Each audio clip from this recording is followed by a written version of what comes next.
In Kenya, we have walked a long journey from the days of one-party system to multi-party and finally to the second liberation, to expand the space of political discourse. We are a country of diversity of opinions, as demonstrated by the existence of about 100 registered political parties. Our democracy journey is intertwined with the story of our media. These are Siamese twins of our public discourse. Free speech and free media have emerged as the epitome of our democracy. Indeed, we have experienced the progressive growth of our democracy and vibrant media over the years.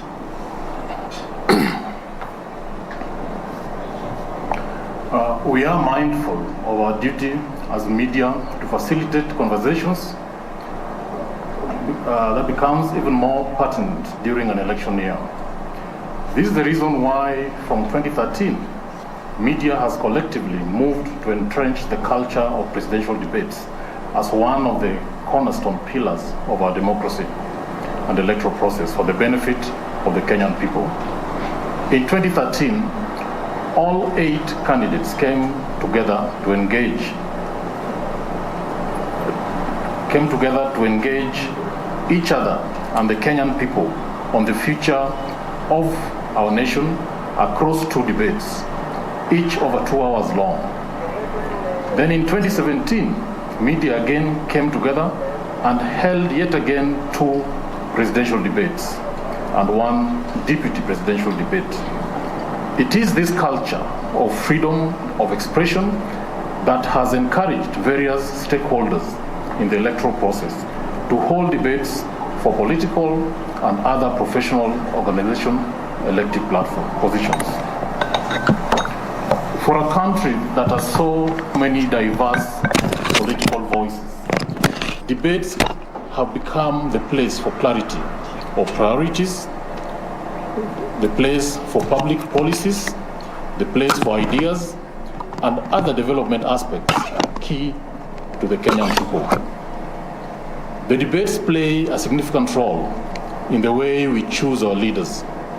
During these debates, the public gets to listen to the candidates and gauge what their priorities could be once they assume office. In that way, they catalyze issues-based elections. They provide an opportunity for candidates to debate and interact and engage. And they enable Kenyans to make informed decisions. Such efforts call for collective action by media stakeholders, given the centrality of the media in shaping public opinion.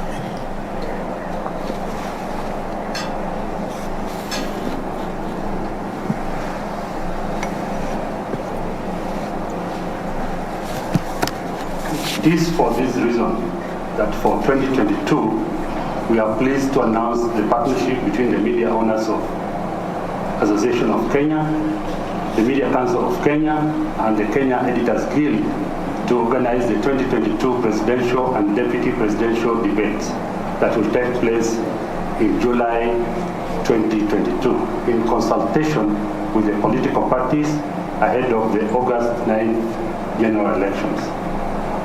The 3 entities have agreed on a joint inclusive approach to the process.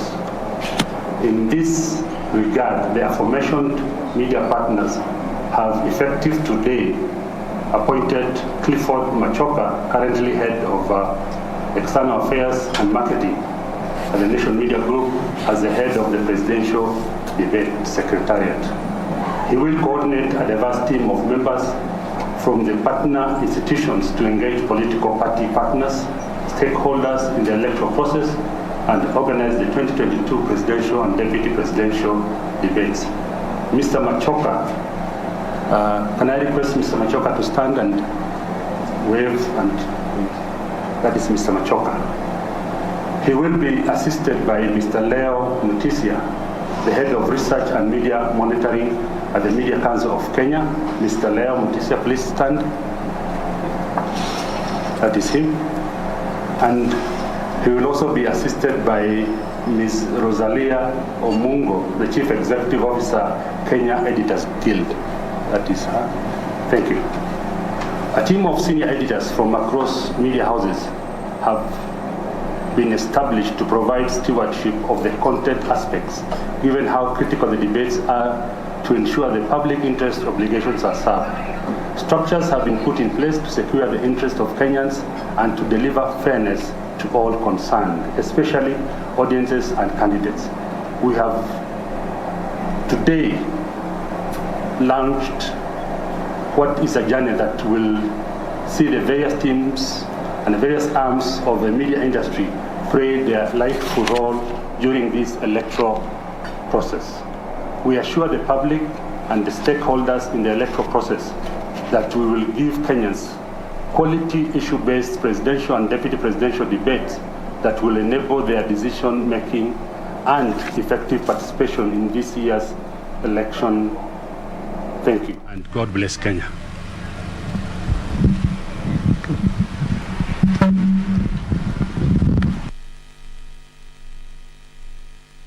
Thank you very much. Maybe we can take this opportunity to invite any questions from our teams. Any questions from our teams? Yeah, I think there's. What do we have? Yeah.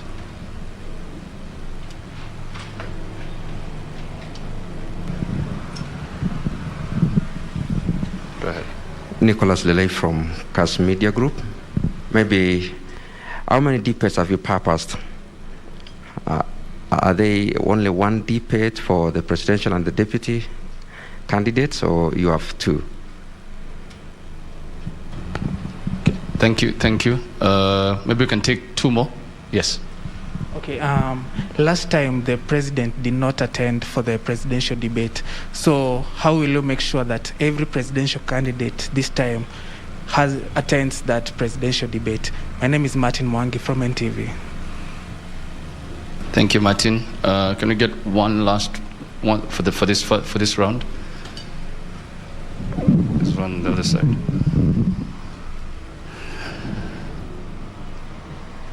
Yeah. Yes, my name is Ben Kirui from Citizen TV.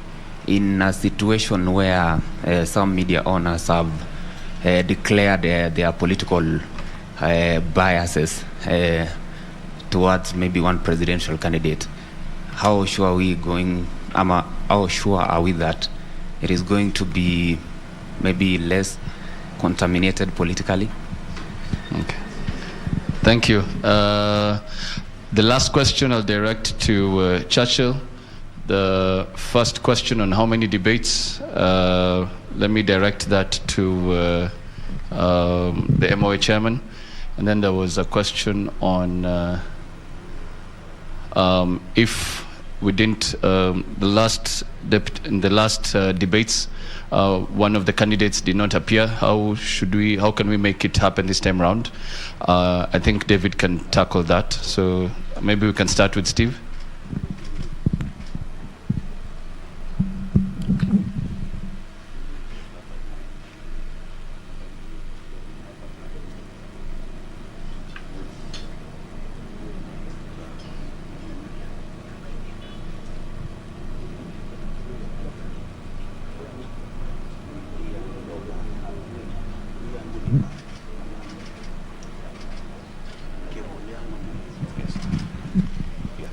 Thank you.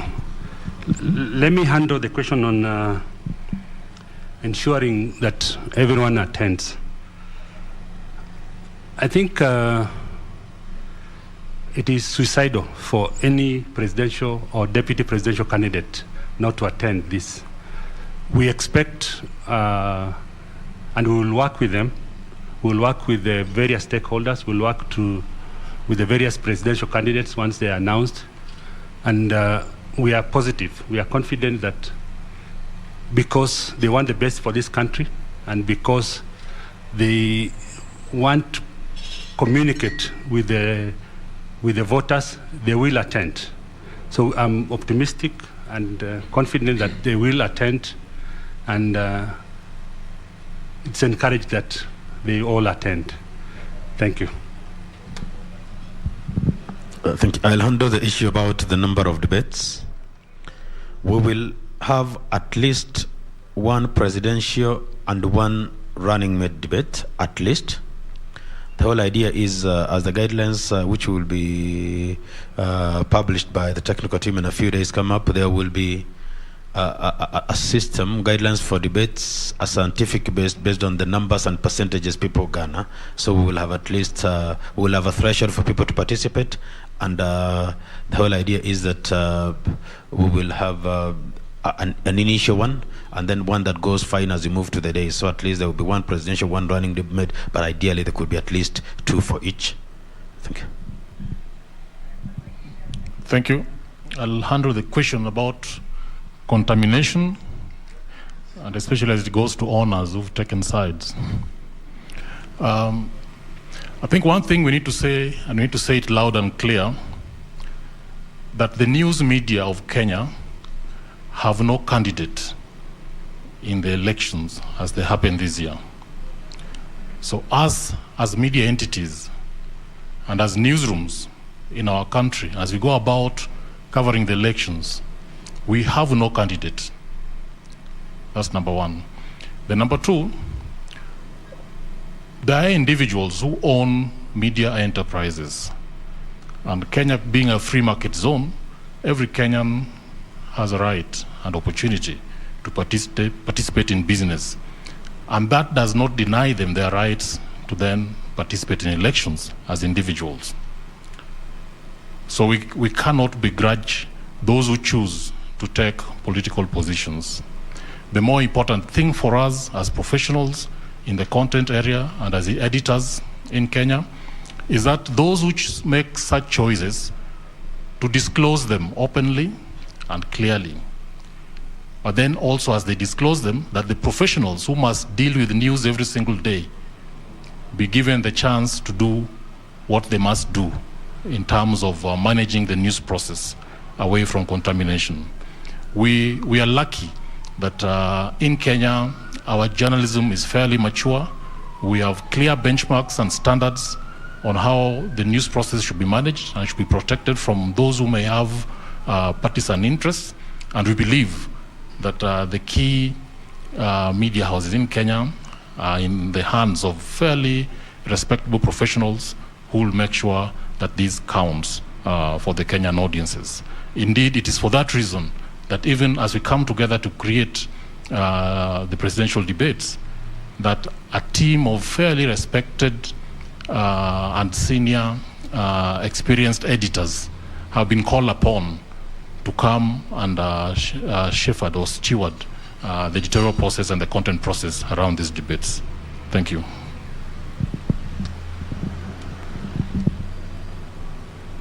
Thank you very much. Maybe a last round of questions before we close.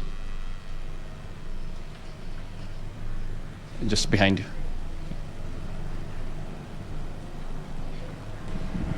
Thank you very much. My name is Joash Onsare from TV47. Na niko na swali, nitatumia lugha ya Kiswahili na nitauliza, Wakenya wataruhusiwa kutuma maswali wakati wa mdahalo huo wa urais na wagombea wenza katika mwezi huu ambao ni wa Julai? Asante sana kwa swali hilo. I think we have our sister there. Thank you. My name is Safin Acheng from KBC. My question is there a consideration that is being put in place for the population that may not be able to understand English? I know it may be too much to ask for such a debate to be done in the local dialect, but at least, investment to be put in place in the languages that the so-called common mwananchi, for lack of a better term, can be able to understand. Because this is a very critical debate, and we have to agree, trends have shown the so-called elites do not turn up on the material day. A small percentage turns up to vote, but ni wananchi wa kawaida ambao wanajitokeza kupiga kura. So I don't know whether something is being done to that effect. Thank you very much, Safi. Last question. Yes. Jina langu ni Busara Naman kutoka K24. Mniruhusu nizungumze kwa Kiswahili. Na swali langu, je, kuna mchakato ambao utatumika kuhakikisha kwamba wawaniaji wote wa rais wanajumuishwa, ama kutakuwa na midahalo miwili kwa wale wawaniaji ambao wako na asilimia kubwa ya umaarufu, alafu kuna wale wengine ambao wako huku chini? Je, kutakuwa na midahalo miwili ama utakuwa tu mmoja ambao unajumuisha wote kwa pamoja? Asante. Asante sana.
Asante sana.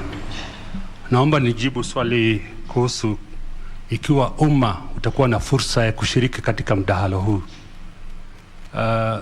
Jinsi tulivyojipanga ni kuwa umma au the public watakuwa na fursa ya kushiriki, watakuwa na fursa ya kutuma maswali, na vile vile maswali hayo yatajumuisha katika mdahalo huo iwapo yatakuwa yakihusika. Na jambo hilo ni nzuri sana. Vile vile tutakuwa na fursa ya kuwa na wawakilishi katika ukumbi huo, wawakilishi kutoka sehemu mbalimbali wakiwakilisha interest kadhaa wa kadhaa. Asanteni. Swali kuhusu kama iwapo tutaweza kuwa na tafsiri ya mijadala hiyo katika lugha mbalimbali.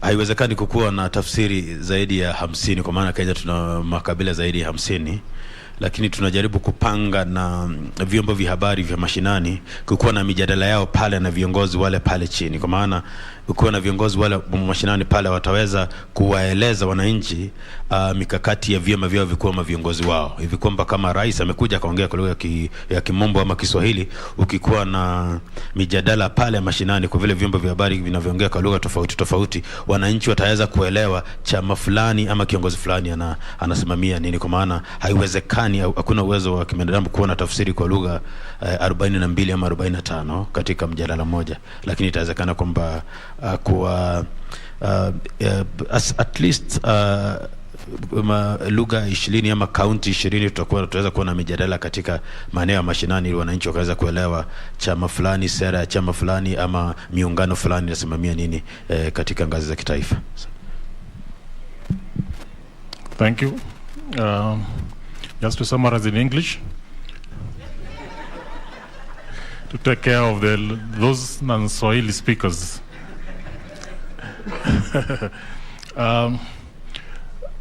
We already have debate guidelines that have been used in prior debates. This is currently going through a review so that we can update them to the current reality before issuing them. But what is clear is that public participation is a key foundation of our constitution, and because the presidential debates, and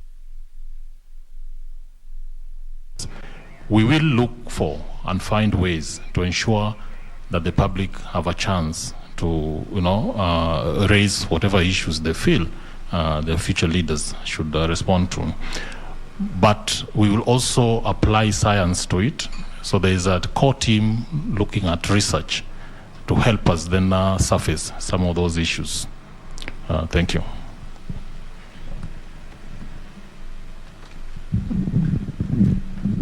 Okay, one more. Very burning. Okay, very burning. The last one? Okay, one last round, right? Then we'll close. Okay. My name is Marlene Lucas from KTN News, and you have mentioned that the public will be able to send in questions, and to where exactly is the public sending the questions to, and is there a deadline or a timeline to which the questions should be sent before? Thank you for that.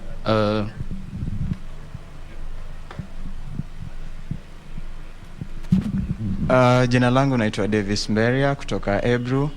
2013 tulishuhudia mojawapo wa waniaji Paul Mwite akielekea mahakamani na kutaka kujumuishwa katika orodha ambayo ingeingia katika mdahalo wa wagombea urais. Na pakubwa pia tukashuhudia Abdul Badida pia ambaye hakuwa amejumuishwa katika orodha ile. Wakati tunaingia sasa mwaka huu katika mdahalo huu, je, mmepanga vipi kuona kwamba visa kama hivi havijirudii? Na je, kuna waniaji wangapi ambao tayari wajumuisha katika orodha, na ni wapi hasa mtaandaa mdahalo huu?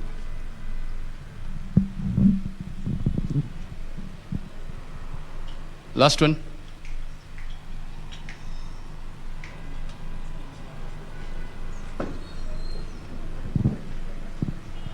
There's a mic there.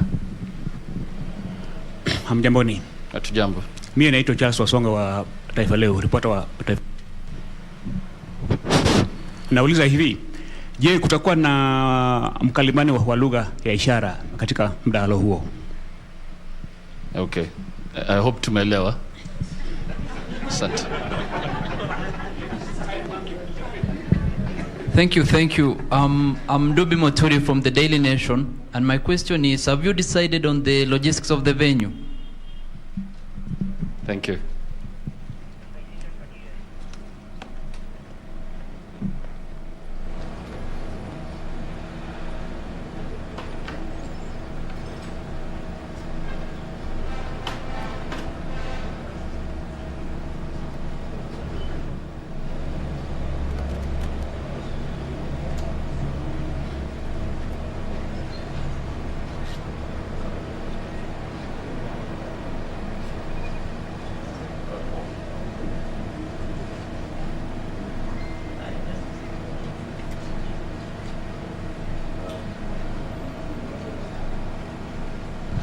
Asanteni sana. Naona kama maswali hata japo yalikuwa matatu yamerudiwa tu. Jibu langu ni kwamba kwa kimombo wanasema trust the process. Kamati yenyewe imefumbuliwa leo, sivyo? Kwa hivyo itatangaza venue, maswali yatakuja vipi, ama mkalimani atakuwa vipi, kwa maana wamefumbuliwa leo. Kwa hivyo wale ambao mnawaamini wanaweza kazi hiyo, wapeni muda unapoendelea. Watasema kutakuwa na sayansi kuamua nani anakuja katika mjadala huo, venue ama sehemu ambayo yatafanywa itakuwa vipi, na wakalimani pia watakuwa. Kwa hivyo wameanza kazi leo. Siku zinavyoendelea sasa, kamati itakuwa ikitoa mikakati na tarehe za mijadala hiyo na mambo yanavyoendelea. Asanteni.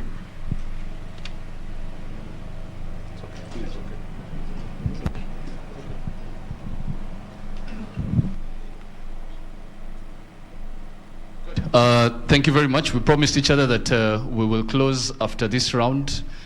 Thank you for that very entertaining session. We've also learned a bit of Swahili in the process. And hopefully that we will leave each one of you with a copy of the media statement. And I think down there you can see, in case you have any queries, you can be able to reach out to the Secretariat. My phone number is there. In case you want, you can be able to make a phone call.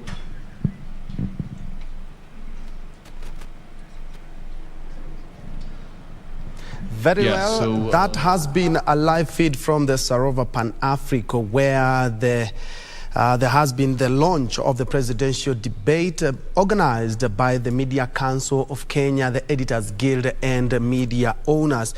Well, I've been able to pick up, it will be in July, and of course Kenyans will be allowed to send in their questions. Talking about media houses need to be objective to actualize this whole process.